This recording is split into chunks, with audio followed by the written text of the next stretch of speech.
Hello and welcome back to my channel. So today you will be learning a beautiful essay in which the writer points out the value of good manners in social life and emphasizes the importance of courtesy and politeness in daily behavior. He shows how polite speech and manner sweeten the atmosphere around and how discourtesy and ill manners spoil or pollute it. The lesson that we are going to see here today is on saying please. So let's begin with the chapter. The young liftman in a city office who threw a passenger out of his lift the other morning and was fined for the offense was undoubtedly in the wrong. It was a question of please. The complainant entering the lift said, "Top." The liftman demanded, "Top, please." And this concession being refused, he not only declined to comply with the instruction but hurled the passenger out of the lift. This, of course, was carrying a comment on manner too far. Discourtesy is not a legal offense and it does not excuse assault and battery. If a burglar breaks into my house and I knock him down, the law will acquit me, and if I am physically assaulted, it will permit me to retaliate with reasonable violence. It does this because the burglar and my assailant have broken quite definite commands of the law, but no legal system could attempt to legislate against bad manners or could sanction the use of violence against something which it does not itself recognize as a legally punishable offense. And whatever our sympathy with the liftman, we must admit that the law is reasonable. It would never do if we were at liberty to box people's ears because we did not like their behavior or the tone of their voices or the scowl on their faces. Our fists would never be idle and the gutters of the city would run with blood all day. It begins with the angry liftman. In a city office, he threw, that is, hurled, threw a passenger out of his lift. Why? Because the latter, that is, the passenger, he refused to say please. Now, the adamant passenger wanted to go to the top floor. So he said top, while the liftman, he was expecting him to say top please. Now the passenger, he could just say top please, but he did not. He was stuck with his own words. He was very adamant, and that led to fight, anger, and finally the passenger was thrown out of the lift by the liftman. Now, discourtesy is not a legal offense, but you can say that to a burglar's case. What happens if a burglar breaks into your house? You can knock him down, you can put him down because law has given you that right. And in case there is physical assault, you can retaliate with reasonable violence. One can retaliate or answer a physical attack like the case of a burglar with reasonable violence.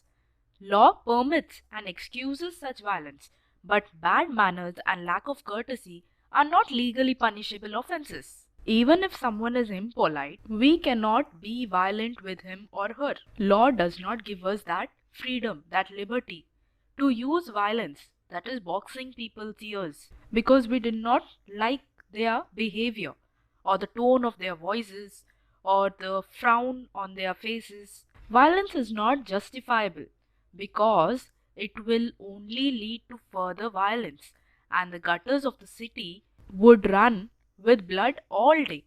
I may be as uncivil as I may please, and the law will protect me against violent retaliation.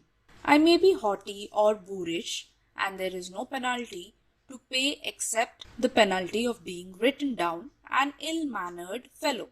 The law does not compel me to say please or to attune my voice to other people's sensibilities any more than it says that I shall not wax my moustache or dye my hair or wear ringlets down my back. It does not recognize the laceration of our feelings as a case of compensation. There is no allowance for moral and intellectual damages in these matters. Now, the writer is telling that even if I am an uncivil discourteous, that is, showing rudeness and a lack of consideration for other people, impolite, disrespectful, the law will protect me against violence. There is no penalty for being haughty, that is proud, or boorish, that is rude and uncultured. The law cannot compel me to show good manners, like saying please or speaking in proper tone. It is not an offense. No one can force you to say please or thank you or speak in a proper tone. Now, the writer is giving some examples, like if he doesn't wish to wax his mustache, he will not, or he doesn't want to dye his hair or wear ringlets on his back. It's up to him, it's his choice. There is no allowance for moral and intellectual damages in these matters. It is up to you, it's your feelings. This does not mean that the damages are negligible. It is probable that the left man was much more acutely hurt by what he regarded as a slur upon his social standing than he would have been if he had a kick on his shins for which he could have got a legal redress. The pain of a kick on the shins soon passes away, but the pain of a wound to our self-respect or our vanity may poison a whole day. I can imagine that left man denied the relief of throwing the author of his wound out of the lift, brooding over the insult by the hour, and visiting it on his wife in the evening as the only way of restoring his equilibrium. For there are few things more catching than bad temper and bad manners. When Sir Anthony Absolute bullied Captain Absolute, the latter went out and bullied his man Fag, whereupon Fag went out downstairs and kicked the page boy. Probably the man who said top to the lift man was really only getting back on his employer who had not said good morning to him because he himself had been henpecked at breakfast by his wife, to whom the cook had been insolent because the housemaid had answered her back. We infect the world with our ill humours. Bad manners probably do more to poison the stream of the general life than all the crimes in the calendar. For one wife who gets a black eye from an otherwise good-natured husband, there are 100 who live a life of martyrdom under the shadow of a morose temper. But all the same, the law cannot become the guardian of our private manners. No decalogue could cover the vast area of offences, and no court could administer a law which governed our social civilities, our speech, the tilt of our eyebrows, and all our moods and manners. But the damages are not negligible. So he is talking about the liftman's case here. Now, when the passenger refused to say please, the liftman, he felt insulted. His self-respect was challenged. He would have been less hurt if someone had kicked him. The pain of a kick on the shins. Shins is the front of the leg below the knee. So in case someone kicks him on the shins, the pain will soon pass away. But the pain of a wound to our self-respect may spoil a whole day. It's normal. Now the passenger showed discourtesy by not saying please.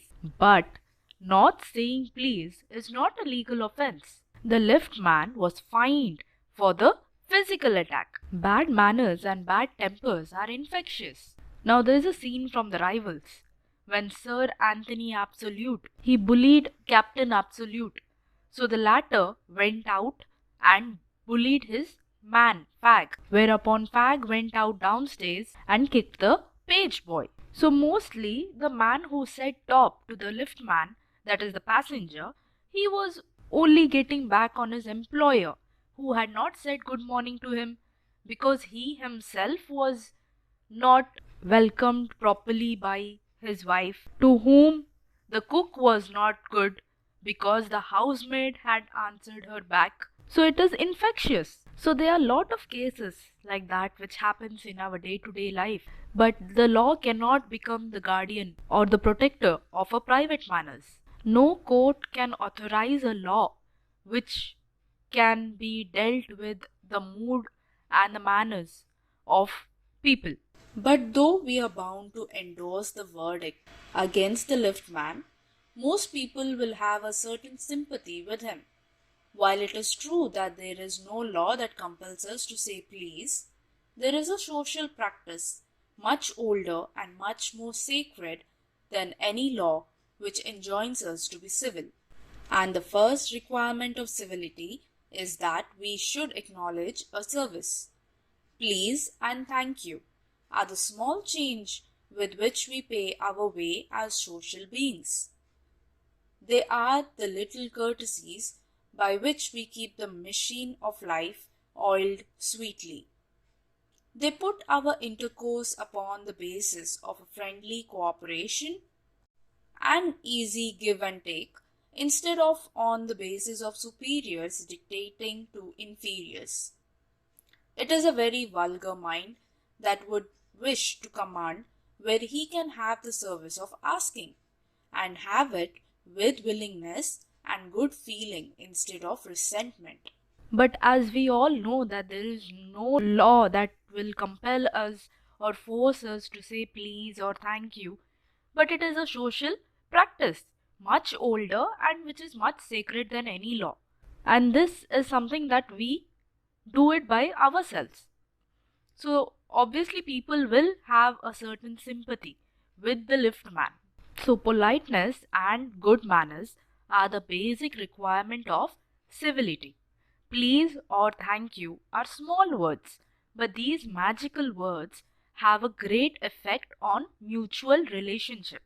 They ensure smooth give and take and friendly cooperation between the individuals instead of superiors dictating to inferiors. So these little courtesies that we do in our day-to-day life, that keeps the life going very smoothly. It is a very bad behavior.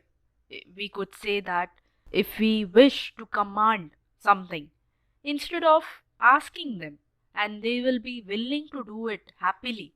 I should like to feature in this connection, my friend, the polite conductor. By this discriminating title, I do not intend to suggest a rebuke to conductors generally.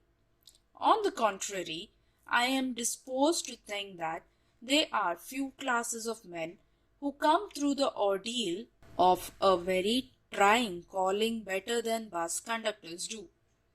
Here and there you will meet an unpleasant specimen who regards the passengers as his natural enemies, as creatures whose purpose on the bus is to cheat him and who can only be kept reasonably honest by a loud voice and an aggressive manner.